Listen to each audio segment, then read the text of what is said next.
So these are three heavenly creatures that I snapped on the metro in Barcelona, and I've projected them up and outlined them, and I have a picture on my old phone so I can get this phone dirty, and I'm zooming right in to sections so that I can paint them. And I'm following the 80-20 rule, which is basically you get 80% of the work done in 20% of the time and 20% of the work done in 80% of the time. So basically for me, that 80% of the work is generally when I'm fussing. And so I'm avoiding fussing. Well, that's my goal.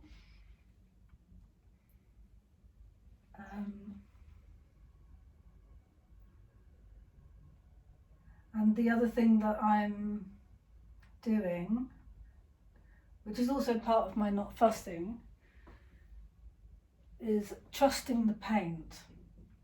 And basically what that means for me is, it's like, you know, I mix up some colours, I use my palette knife as a easel, and when the paint goes down,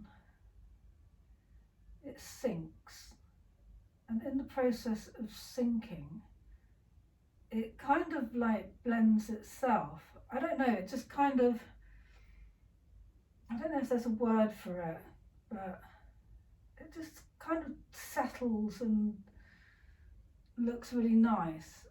So when paint is first applied, then, depending on if you're using watercolour, oils or acrylics, it looks very different when it's dried. And for me, I'm trusting that the drying process will tie together all the sections. I am trying to work from dark to light, but I saw this master painter, Juan Carlos Lazaro. I saw a painting demonstration of him, and he painted all his best bits first, and then he filled in his background last, and I was just like, that's cheating. But anyway, I've been nicely influenced by him to just paint whatever the bloody hell I feel like. I'm going from dark to light and just building this picture into what it's going to be. And half the time I'm painting things and I just think, that's just going to change. And I'll come back to that later when I know what the tonal value is on another part of the painting. Like, I keep knocking these back right down. They may look white, but it's not white. It's very grey. Looks much greyer on the palette. And I'll probably knock them back some more. This is just sticking out way too brightly for me, but I just keep knocking it back as I go along. I am using black paint, but I find just for these areas it's just a bit boring, and I actually like having a few different hues in there. So I've got a bit of blue, dark blue, very dark blue going on here. I like to have a good coverage of paint. I don't like to see the holes coming through. That's why I've got this underpainting going on. So the bright green is, I'd rather that was showing through than the white of the canvas. There is no white of the canvas.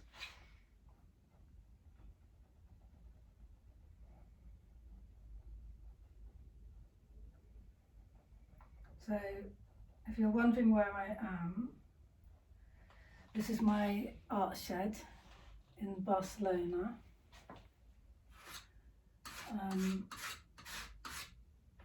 I live on the edge of the city, and I've got an art shed at the end of my roof terrace.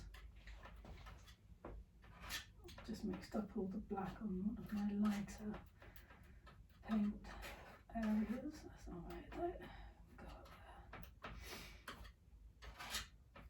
God, you can really swallow in a lot of colours when you're mixing the darks, but that's fine. A little bit lighter. colour. Gee, I'll put that bit of red in as well.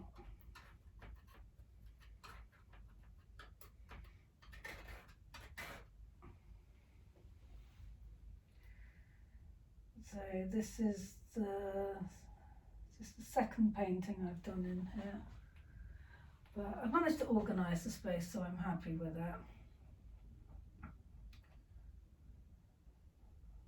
think that's the most important thing when you've got a space that you can just dip in and out of.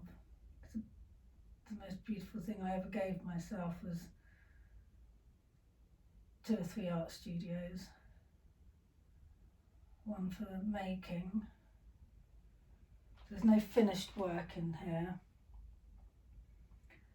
And then a space that is just for storing the artwork, which is generally the walls.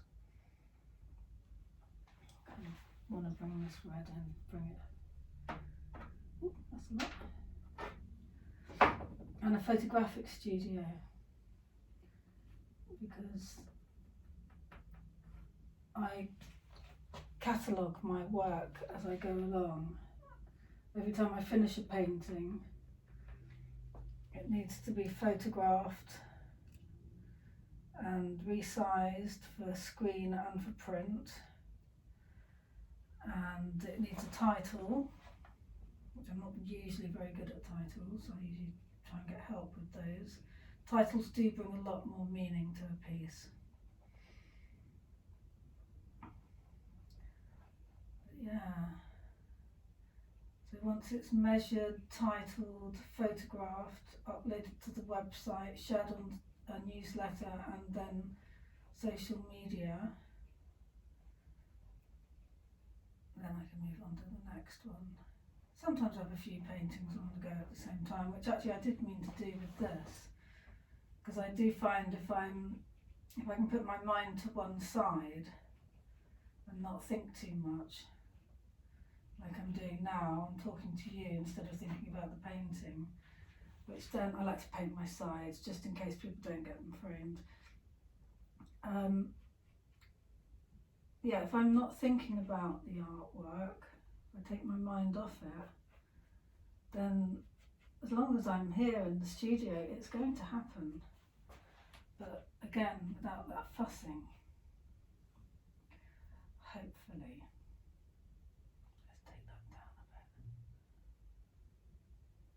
There's parts of the photo that I took that, just she moved her foot, so I'm going to have to make that up in a bit. Yeah, it was last train home, and I was just like, these women are fabulous. Yeah, just minding their own business, but I mean, as you can see, as soon as I marked them out on the canvas, I was just like, God, they're so alive. I was just like, yeah, I wanna, I kept thinking about it, so I knew then if it was on my mind, then I was going to paint it. Because that's generally what it is. The stuff that I choose to paint is the stuff that I think about. And while I was in the process of moving to Barcelona, you know how long it takes to pack and everything, I had to let go of painting. And then once we'd got here as well, I was painting and decorating, and then so I was raring to go, but while painting and decorating I was constructing this painting in my head, and I was being careful not to think about it too much, but I had planned on doing like big brush marks, which I did kind of, but I had the canvas up the other way, and but when I came to plan the composition using the video projector, it was just no contest, it worked this way, and so I, that was the first thing I had to let go of.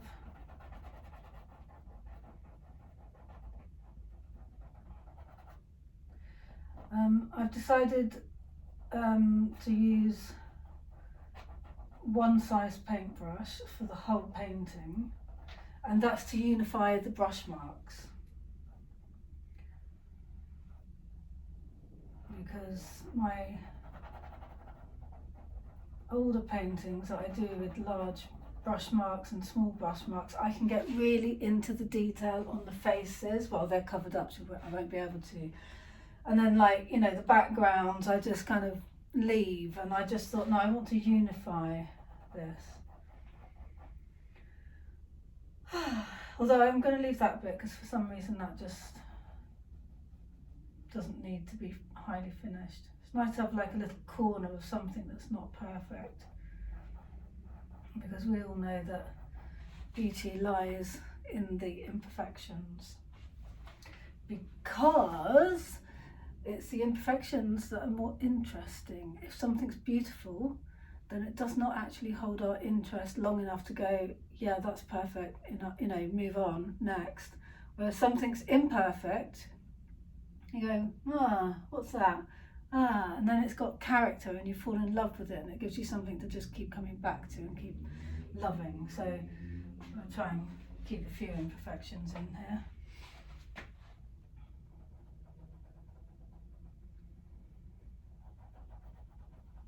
Now, manipulating paint, funny old thing. Sometimes it does what it wants, sometimes it does what you want.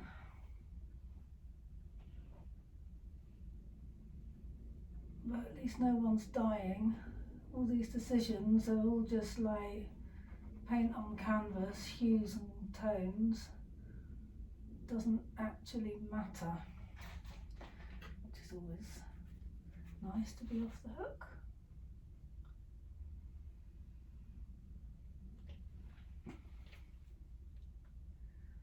Right, I'll just check what I've got in front of me.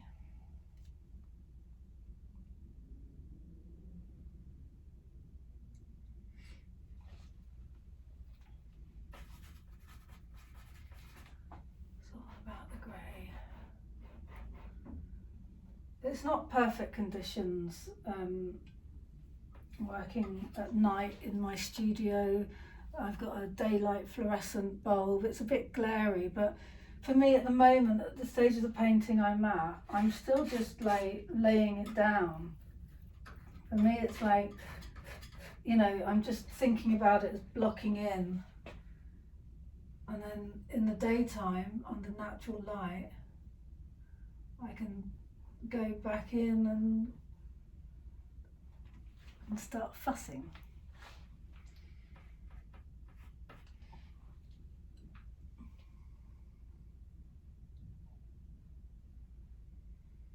I'm quite excited to start painting their skin tones in, because I quite like the way the background's very cool, and I'm hoping, like, even though I've done her legs here, what I really want is their golden skin to come through from like a dark background. So that's the plan, that's an idea, but I might change my mind, you never know.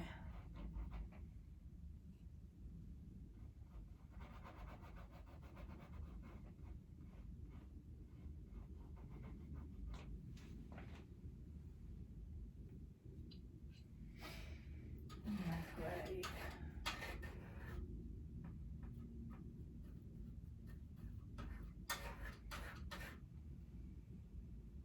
More dark. Look at the dark bits.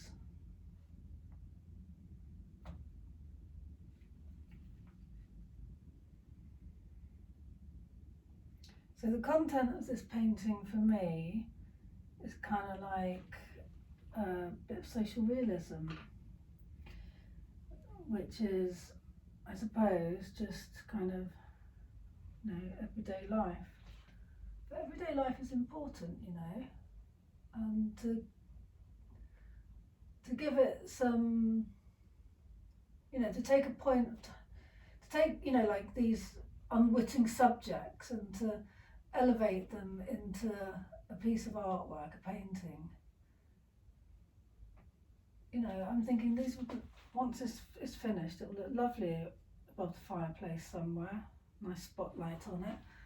But it's, you know, at the same time, it's these three women who were never asked, unwitting life models, who their lives have being elevated to that of whatever it was that they were doing at the time, like their conversation, their things. She's got a fan in her hand, her mobile phone, that's a mobile phone. You know, obviously the masks, 2020, we will always remember this year. And yeah, just taking everyday women and elevating their experience.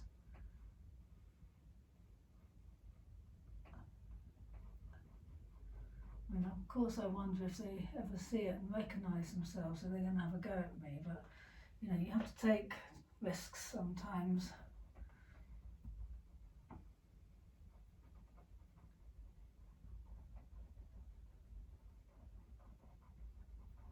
It's nice painting wet on wet, the colours, or the paint just kind of, like I was saying before, it just kind of absorbs into each other.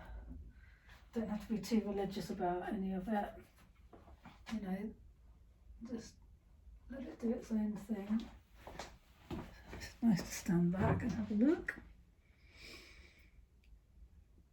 Yeah, that foreground's not working anymore, is it? It was looking nice before, never mind.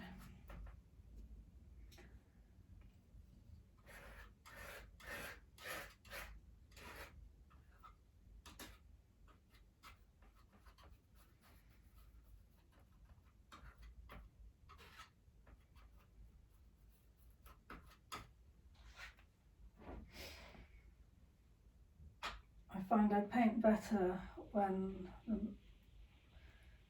the materials are not so expensive. You know, the paint can be ever so expensive, and the canvases.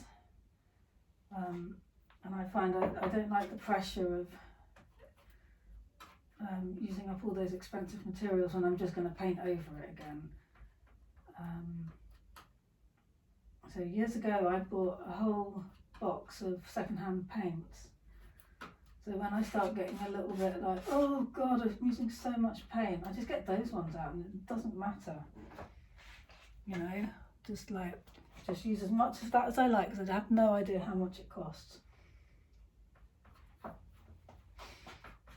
mean, there was a lot of paints that I had to throw away because they'd all dried out. They were from some student. But, you know, paint lasts for years, so it doesn't go off. It's pigment and oil. A lot of the time it's sunflower oil. And what I'm doing, if I've got paints that are, like my white paint is pretty dry. It's Goya white. And I'm using this oil from the health food shop, flaxseed oil. Got it from someone that had had it too long, and I use that to dilute my paint, which is actually linseed oil, which I think it does brown, so people tend to use that in the darker colours. If you're mixing your own paints, which some people do. Right, I'm going to have to make this bit up.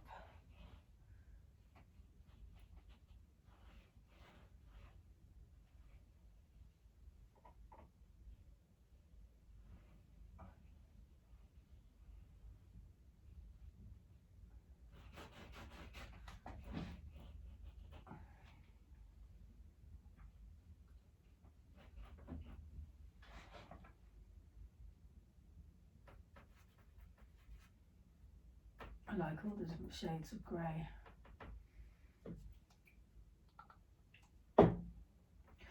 Warm greys, cold greys, yellow greys, red greys, blue greys.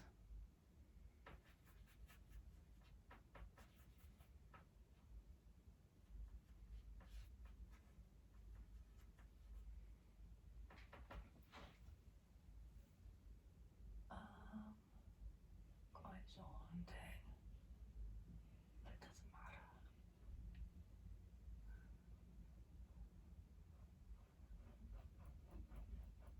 Yeah, I try not to get bogged down with the detail at this early stage of a painting out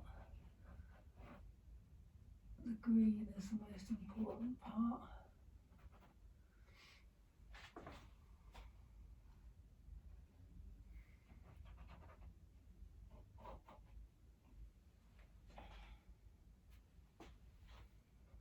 Oops, let's keep that highlight.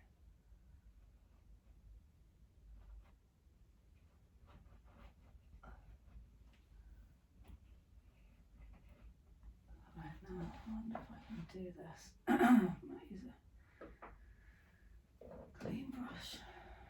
Well, clean-ish, just need to be clean. Yeah, none of my whites are actually going to be white because I've been not using a clean brush on the white. I can see my palette down there, it's pretty murky because I don't actually want any really clean white in it until right at the very end when I put in the highlights, which will probably be the top of her mask, I think, is one of the whitest points. You know, that's not what I want to paint right now. This is some kind of vent.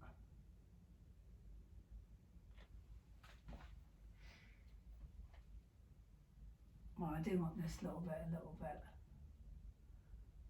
clean. So if you want clean colours, you've got to clean your brush.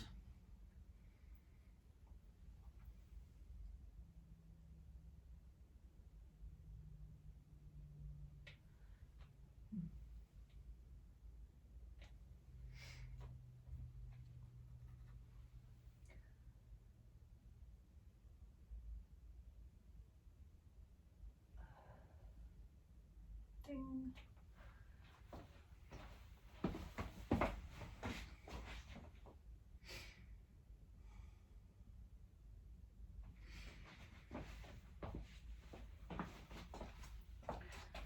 I really want to knock that back.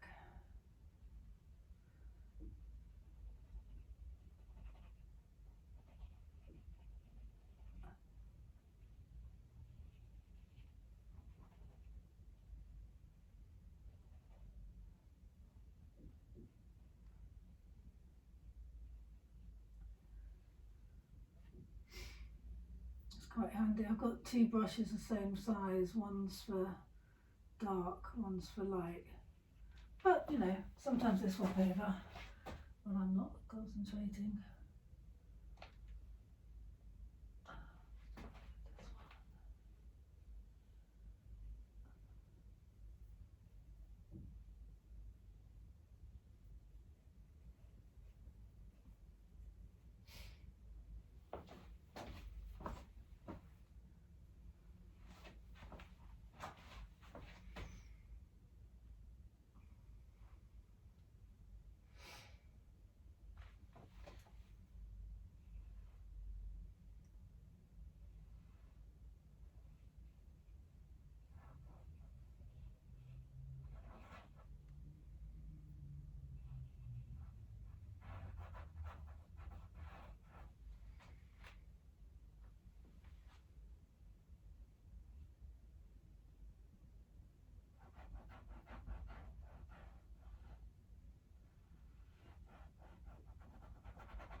To create form, it doesn't matter about the colours, it's literally just dark and light.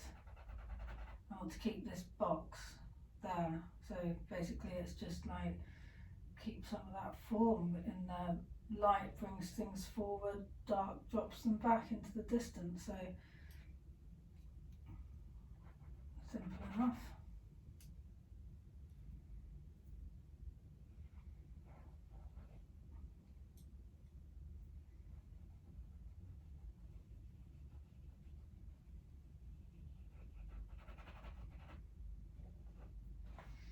trying not to blend, just to cover and let the paint, the dark and light, meet each other in whatever way they do.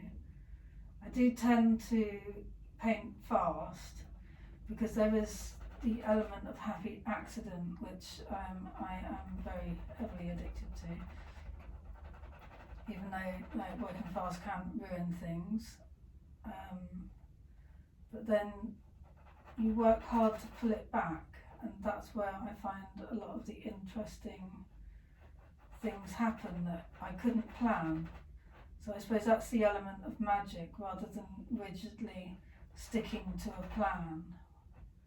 What I've got is a very loose idea, and then I just set up this and see what happens. You know what I mean? Just kind of, we're going to paint this and something's going to happen and we'll see what happens. And you get bits that you really like and then you accidentally paint over them. And so you just keep going, and it's just the process of building it up. I need to tie these two sides in together a bit now, I reckon. A bit of that.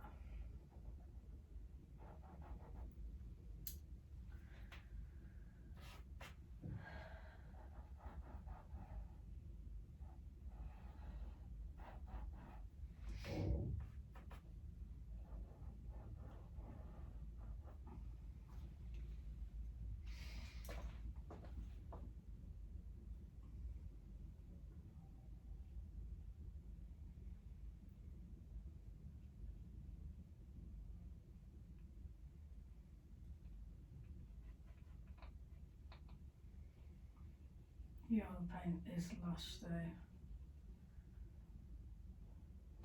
I mean, it's so nice to manoeuvre it around.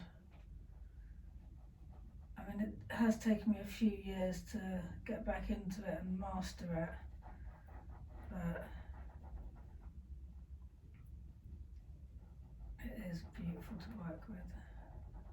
Just play with it.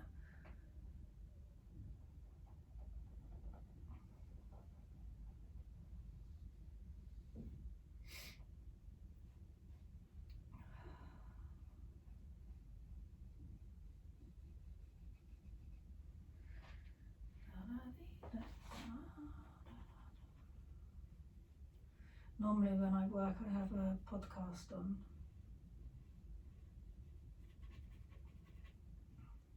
Today I was doing some language learning. But a lot of the time I work with just my own thoughts. Doesn't bother me. Well, I said doesn't bother me, I quite enjoy it.